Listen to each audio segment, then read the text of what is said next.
Hello my student, class chemistry chapter है some basic concepts of chemistry और ये है पॉलिटेक्निक के लिए डिप्लोमा क्लास 8, 9, 10 लेवल 2 8, 9, 10 मिलाकर के लेवल 2 हुआ। फिर application with concept series AWCS, ये olympiad, NTSC, KVPY, polytechnic, even आपका SSC, रेलवे, बैंकिंग सभी जगह ये काम करेगा। तो यहाँ पर ये क्वेश्चन है, पहले ट्राई कीजिए फिर मैं इसका एनालिसिस के साथ आंसर दूँगा। देखिए ट्राई कीजिए।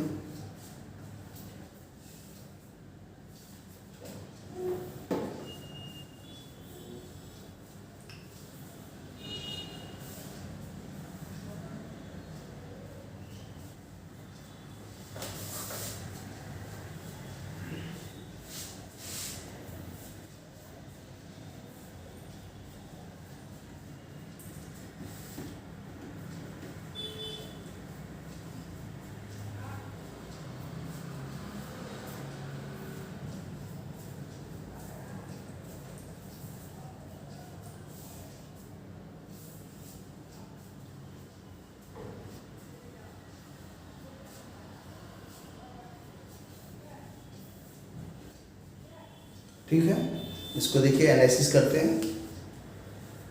ये जो यहाँ लिखा हुआ है ये आ गया बायोमोलिक्यूल्स। केमिस्ट्री में भी पढ़ाई होता है, बायोलॉजी में भी पढ़ाई होता है। और इसको आप यहाँ समझिए, कार्बोहाइड्रेट्स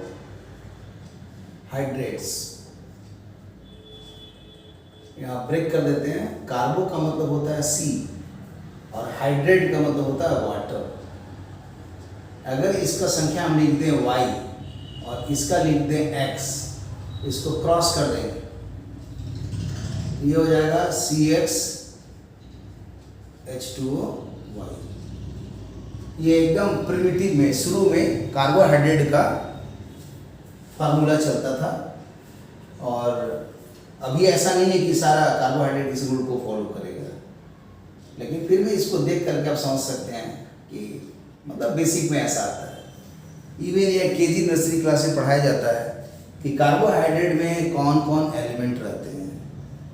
तो 3 ही एलिमेंट है, ये ऑर्गेनिक कंपाउंड है, कार्बन है, हाइड्रोजन है और ऑक्सीजन। फिर आप इसका एटॉमिक नंबर याद कीजिए, कार्बन का, हाइड्रोजन का, ऑक्सीजन का, तीनों का वैलेंसी याद कीजिए, पीरियोडिक टेबल में कहाँ है वो याद कीजिए, ऑक्सीडेशन नंबर याद कीजिए, बहुत सा चीज़ है। तो यहाँ पर क्या है, ये x के जगह यहाँ पर 12 है और y की जगह 11 है।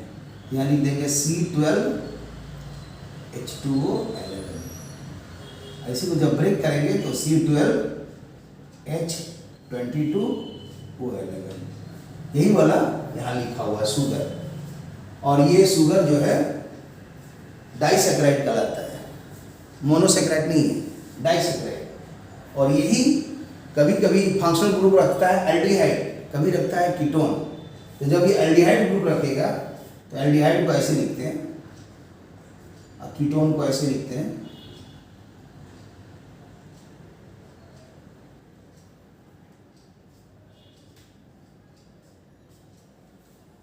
तो कभी कभी डाइसैकेराइड में मतलब एल्डिहाइड ग्रुप प्रेजेंट रहता है और कभी कभी कीटोन ग्रुप प्रेजेंट रहता है।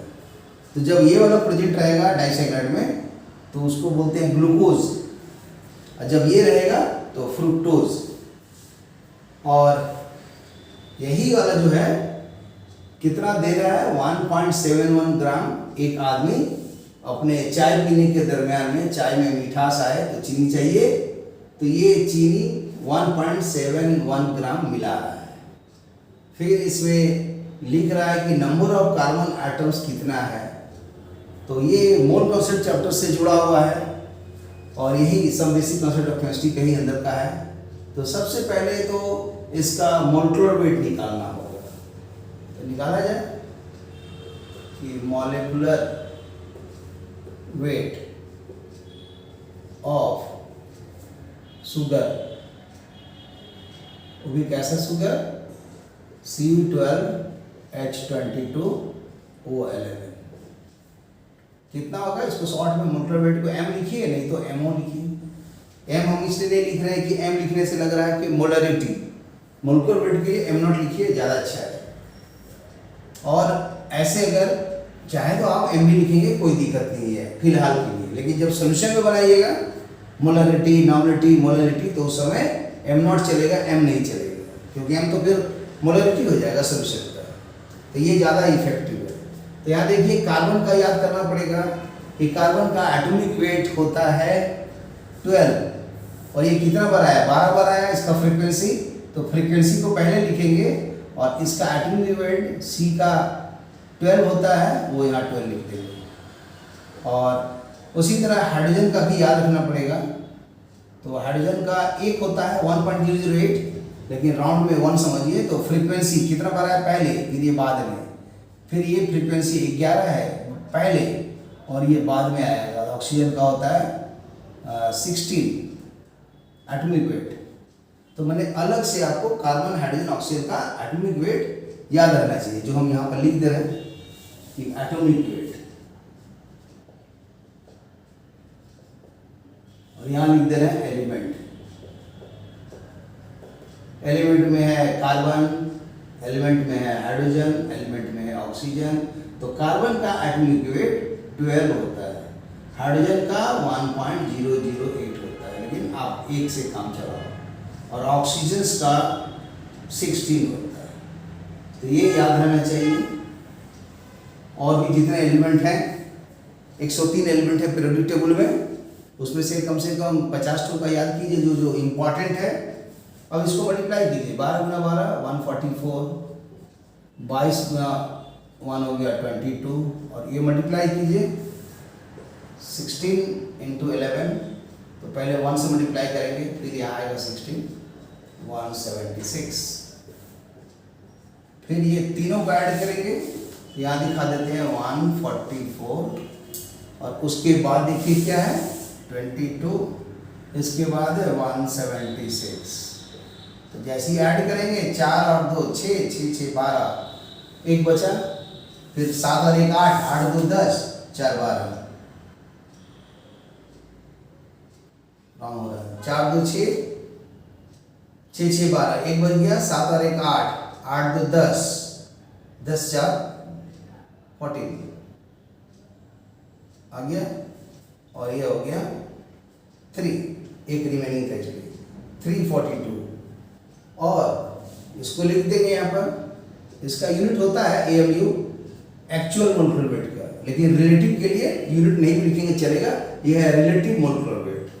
और अब आएगा W क्या है, तो W is equal to wait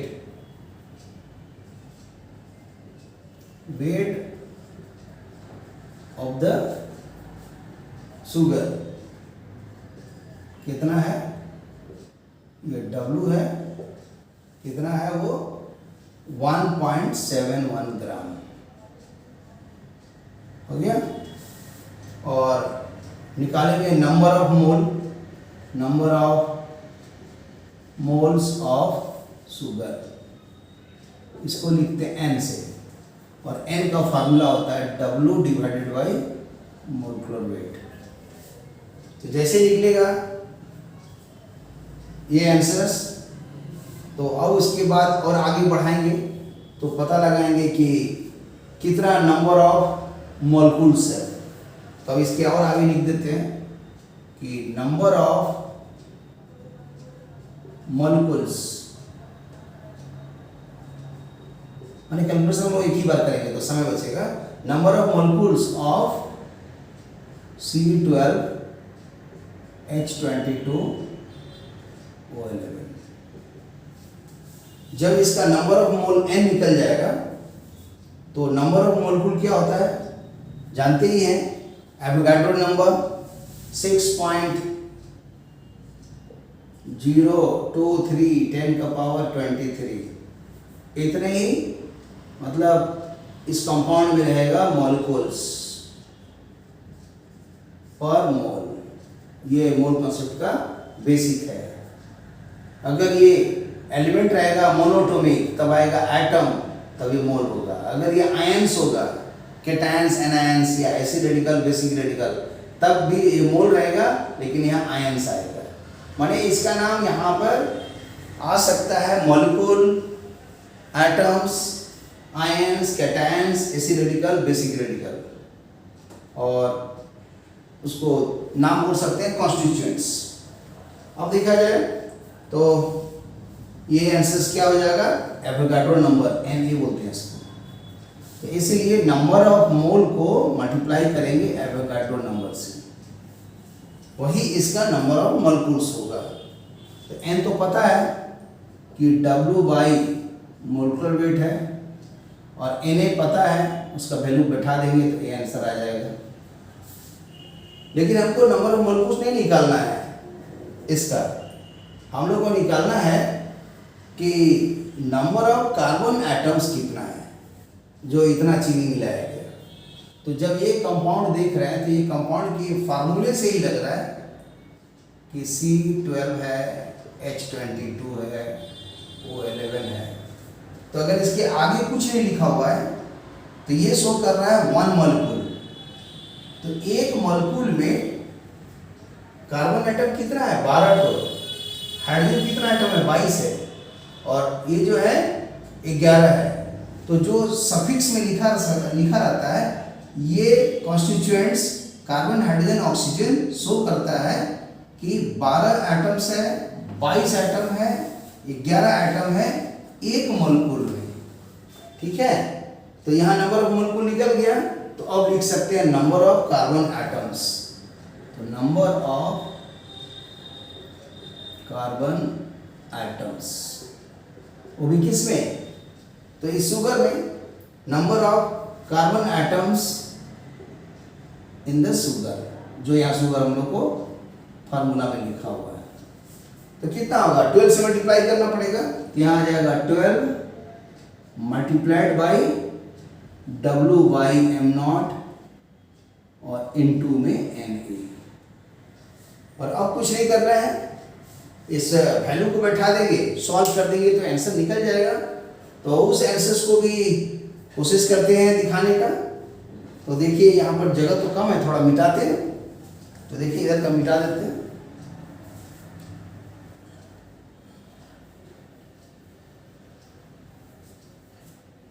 इसको भी मिटा देते हैं।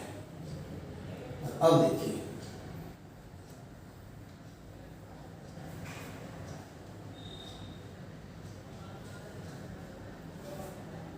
चलिए इसको भी मिटा देते हैं।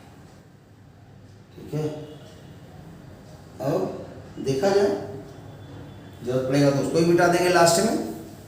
तो इसके बाद का आंसर हो गया number of carbon atoms in the sugar. कितना हो गया, 12 की जगह 12 बैठा दिए, और वेट की जगह 1.71 डिवाइडेड बाय मोलिकुलर वेट 342 और एवोगाड्रो नंबर।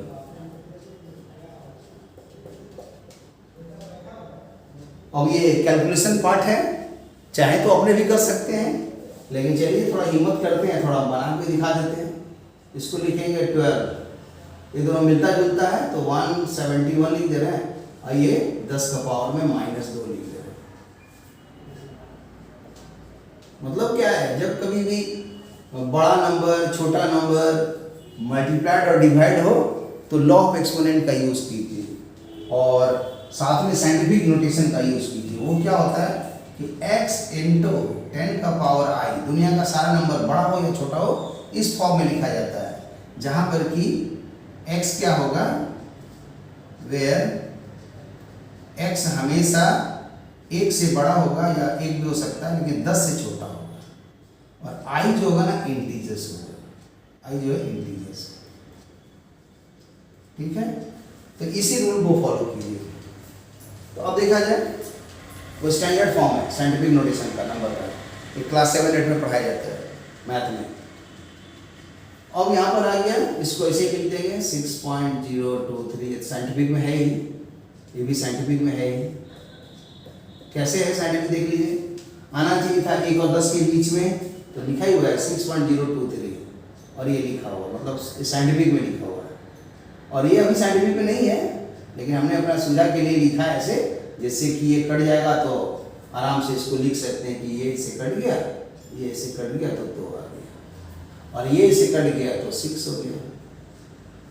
और अब ये 6 को इससे मल्टीप्लाई करेंगे तो आसान है थोड़ा मल्टीप्लाई करना। 6 से करेंगे तो 6 पॉइंट से करके देखते हैं कितना होता है, वो भी यहाँ कैलकुलेशन करके दिखाते हैं।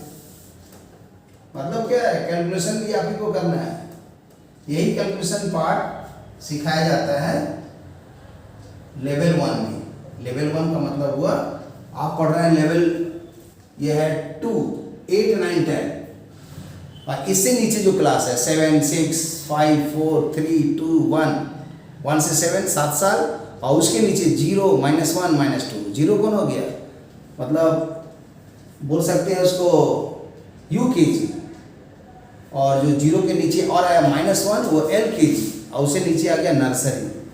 तो ये सब में आपको नंबर के बारे में जानना है, फिर उसका टेबल जानना है, और संख्या को जो भी है नंबर मतलब नेचुरल नंबर या होल नंबर उसका जोड़ घटाव गुणा भाग सीखिए। जैसे जैसे क्लास बढ़ते जाए 3, 4, 5 तो अंक गणित में कमांड कीजिए, ज्योमेट्री भी थोड़ा बहुत एप्लीकेशन सीखिए, और उसके बाद अर्थमेटिक सीखिए, एप्लीकेशंस। तो कहने का मतलब कैलकुलेशंस पार्ट लेवल 1 में आता है, और थोड़ा सा अलजेब्रा आएगा 6 और 7 का। ओके, तो अब देखिए क्या होगा यहाँ पर। तो हमको मल्टीप्लाई करना है 6.023 को 6 से, तो 6.023 को 6 से मल्टीप्लाई करना है। 6 × 3 18 हुआ, 8 लिख दिए, 1 हुआ रिमेनिंग, 2 × 6 12 हुआ, 1 था रिमेनिंग में तो उसको ऐड कर दिए 13 हो गया, 1 बच गया। 6 × 0 0 हुआ, 1 जो आया था वो रिमेनिंग उसको जोड़ दिए थे, आ गया 1, 80 × 6 36। डेसिमल 1, 2, 3 के बाद अगर देखिए कहीं मिस्टेक होगा तो ठीक कर लीजिएगा।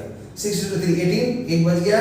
6 × 2 12 तो 13 आया, तो 3 लिख दिए, और फिर 1 रिमेनिंग आया। 6 × 0 0 हुआ, तो 0 में 1 जोड़ दिए तो 1 हो गया। 6 × 6 36 हो गया, और 3 के बाद डेसिमल बैठा दिए तो 36.138। अलग अलग पढ़ते हैं, लेकिन 138 तो लिख देंगे यहाँ पर, दोनों मल्टीप्लाई होके 36.138। और ये वाला इससे साइंटिफिक में पता है लॉ ऑफ एक्सपोनेंट का नियम, कि जहाँ कहीं भी ऐसा रहेगा कि x का पावर में मान लीजिए a है, और मल्टीप्लाइड x का पावर में b, तो क्या होता है लॉ ऑफ एक्सपोनेंट से ऐड कर देंगे। कहीं पर रहेगा x/a, x/b, तब उसे लिख देंगे x a - b। सब जूनियर क्लास का कंसेप्ट लग रहा है, यहाँ तो लगेगा ही। तो इसीलिए ये वाला 10 का पावर -2 है, इतना है 21 हो गया। लेकिन अभी हमने बताया था कि ये साइंटिफिक में हुआ नहीं। साइंटिफिक में तो नंबर 1 और 10 के बीच में आना चाहिए, जैसा कि ये लॉजिक है। यहाँ तो 1 और 10 के बीच में हुआ ही, तो कैसे लाएंगे वो दिमाग लगाइए। तो तभी आएगा जब इसमें हम लोग 10 से डिवाइड करेंगे, क्योंकि 10 से डिवाइड करने से ही ये शिफ्ट होगा इधर में। तो 10 से डिवाइड कर रहे हैं उसके लिए -1, और ये फालतू मल्टीप्लाई किए हैं इसलिए इतना और लिख देंगे, तो ये दोनों कॉम्पनसेट कर जाएगा। और अब इसके बाद का स्टेप में ये वाला इसके साथ आ गया 3.6138, और ये वाला इससे आके 10 का पावर में 1 है, यहाँ 21 है, ऐड होकर 22 हो गया। और अब देखिए साइंटिफिक में आ गया, सही है। और इसी का अगर हमको ऑर्डर निकालना रहे तो ये आंसर देखा जाता है क्या है, तो 1 और 10 के बीच में होना चाहिए। तो अगर 1 और 10 के बीच में है तो दिख रहा है साइंटिफिक में तो आ गया। लेकिन कभी कभी लोग पूछते हैं ऑर्डर क्या है, तो ऑर्डर का मतलब हुआ ये आंसर को अगर देखिए कि आ जाए इस नंबर में या तो 1 या 2 या 3 या 4, माने 5 से नीचे अगर ये वाला आंसर आता है तब उस समय इसको बंद कर दीजिए, ऑर्डर 10 का पावर 22 होगा। लेकिन अगर ये 5 या 5 से ज़्यादा है तो उसमें ऑर्डर 22 की जगह इस 5 या 5 से ज़्यादा है, मान लीजिए 6 है, 7 है, 8 है, 9 है, तो उसको राउंड में 10 समझिए, तो 10 को 22 से मल्टीप्लाई हुआ तो 23 हो जाएगा। तो इस तरह से ऑर्डर भी निकाला जाता है। और 5 के लिए थोड़ा कुछ और कॉन्सेप्ट है डेप्थ में, उसको थोड़ा देखिएगा आप लोग तो और अच्छा से क्लियर होगा। लेकिन काम चलो अभी यही है कि यहाँ पर अगर 5 से नीचे है, माने 4 है, 3 है, 2 है, 1 है, कुछ भी है, तो उस समय ये हट जाएगा और ऑर्डर रहेगा 22। लेकिन अगर ये 5 से ज़्यादा है, 6, 7, 8, 9, 10 है, 10 नहीं होगा, 6, 7, 8, 9 होगा, तो उस समय आसपास में होगा, तो उस समय ये वाला बढ़ जाएगा, 10 हो जाएगा। 6 हो, 7 हो, 8 हो, 9, ये वाला 10 हो जाएगा, और ये 10 के ऊपर 22 और 10 बना के 23 हो जाएगा। लेकिन 5 होगा तो उसका थोड़ा नियम और डेप्थ में देख लीजिएगा, कभी हम उस पर भी बता देंगे डिटेल में कि 5 होता है थोड़ा कन्फ्यूजन हो रहा है। लेकिन काम चलो समझिए, 5 को भी 10 जैसा ट्रीट कीजिए, लेकिन वो हमेशा नहीं होता है, इसलिए उसके लिए थोड़ा और बताना पड़ेगा, जो अभी पॉसिबल नहीं है कि उतना हम बताएं। तो अब देखिए यहाँ पर किस आंसर से बिलोंग कर रहा है, ये देखिए 22, 3.6, तो ये वाला अप्रॉक्स में आ गया 3.6, 22 अप्रॉक्स में तो आ रहा है।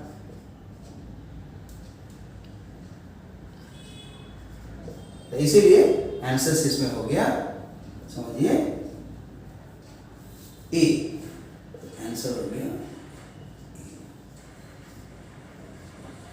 तो पूरा मैंने डिटेल में एकदम समझा दिया, मोलकुलर वेट निकालना, फिर नंबर ऑफ मोल निकालना, फिर मोलकुल्स निकालना, कभी कभी इसमें और भी रहता है, इलेक्ट्रॉन निकालिए, तो फिर किसी और न्यूमेरिकल्स में आएगा। Okay, thank you for watching the video. इसी तरह इसको बनाते रहिए और इसको शेयर और लाइक कीजिए और बनाते रहिए। देखिए पढ़ने का जरूरत ही नहीं है, सारा चीज़ तो ऐसे ही प्रॉब्लम बनाने के दरमियान में ही एक्सप्लेन कर दे रहे हैं, तो पढ़ने का जरूरत क्या है, इसलिए प्रैक्टिस कीजिए, अपने आप ठीक हो जाएगा। Okay, thank you for watching the video.